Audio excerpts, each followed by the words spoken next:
பெருமான். நாவுக்கரசு பெருமான் குருநாதராகவே நினைச்சார். மூன்றாவது சந்திப்புல பார்க்கலாம். திருப்பூந்துருத்தியில அவர் நாவுக்கரசு பெருமான் ஞானசம்பந்த பெருமான் வருகிறார் அப்படிங்கிற செய்தி அவருக்கு போகுது. அப்ப கூட இருந்த அடியார்கள்ட்ட எல்லாம் சொல்றாரு. யாரு? நாவுக்கரசு பெருமான் சொல்றாருங்க.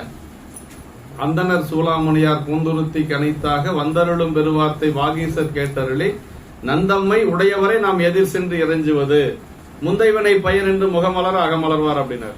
நந்தம்மை உடையவர் அப்படின்னா யாரு தெரியுங்களா? குருநாதர் அர்த்தம்.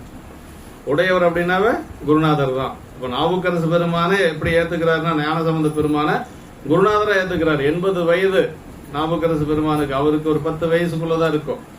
ஆனாலும் கூட குருநாதராக ஏற்றுக்கொண்டார். அதுதான் சைவங்கள். சைவத்துல வயசு கிடையாது, ஞானம்தான் முக்கியம். அவர் என்ன நினைக்கிறாருன்னா நம்மளோட பெரியவர் ஞானசம்பந்த பெருமான் நினைக்கிறார்.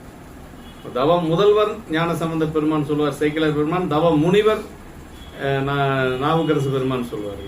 ஞானசம்பந்த பெருமானுக்கு ஒரு ஏற்றம் உண்டு எப்பொழுதுமே சைவத்துல.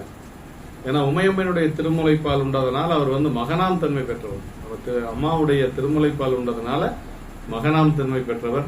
அதனால அவரை திருநாவுக்கரசு அப்படின்னு சிவபெருமான் பெயர் இட்டு அழைத்தாலும் அப்பர் என்று சொல்லுவது ஞானசம்பந்த பெருமான் வைத்த ஒரு பெயர். மூன்றாவது சந்திப்புல அதனாலதான் அவர் அந்த குழந்தையினுடைய திருவடியை நாம சுமக்கணும் அப்படின்னு சொல்லித்தான் பல்லக்கெடுக்கிறதுக்காக அங்க போறாரு. அது நாவுக்கரசு பெருமான் ஞானசம்பந்த பிள்ளையாருக்கு தெரிஞ்சா விடமாட்டார். அந்த இடம் தான் சம்பந்தர் மேடு. அரண்மனை அறக்கட்டளையில் அது நினைவு சின்னமா அருமையா வச்சு பண்ணிருக்காங்க. நாவுக்கரசு பெருமானும் ஞானசம்பந்த பெருமானும் சந்திச்ச இடம் மூன்றாவது சந்திப்பு. அவர் பல்லக்க தூக்கிட்டு வர்றாரு. அப்படி தூக்கிட்டு வர்றது ஞானசம்பந்த பெருமானுக்கு தெரியாது. அவர் அங்க பல்லக்கில் இருந்து ஞானசம்பந்த பெருமான் கேட்கிறாரு, திருப்பூந்துருத்திக்கு பக்கமா வந்தாச்சு, அப்பர் எங்குற்றார் அப்படின்னு சொல்லி கேட்கிறாரு. அப்பர் எங்குற்றார் அப்படின்னு சொல்லி கேட்ட உடனே அவர் பல்லக்கில் இருந்து வெளியில உம்மடியே நும்மடிகள் தாங்கி வரும் பெருவாழ்வு வந்தெய்த பெற்றுங்கு உற்றேன் அப்படின்னு. அப்பதான் அவருக்கு தாங்கிட்டு அவர் பல்லக்க சுமந்து கொண்டு வந்தது அப்பதான் தெரியும் ஞானசம்பந்த பெருமானுக்கு. அது வரைக்கும் தெரியாது. என்ன காரியம் செய்தீர் என்று சொல்லி பல்லக்கில் இருந்து இறங்கி வரலையா, மேல இருந்து எட்டி குதிச்சார். எட்டி குதிச்சு அவர் வணங்குறதுக்கு வருகின்ற பொழுது அவரை வணங்குறதுக்கு விடுறதில்லை அப்பர் சாமி. இவரு தான் வணங்குறாரு.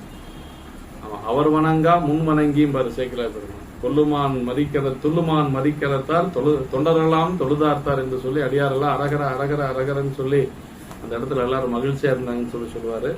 இப்ப திருநாவுக்கரையன் அப்படிங்கிறது இறைவனே அவருக்கு வைத்த பெயருங்க. ஆமா, கோதில் மொழி கொற்றவனார் அப்படிம்பார். அப்புதினாருடைய மரணத்துல கோதில் மொழி கொற்றவனார் அப்படிம்பாரு. நாவுக்கரசனும்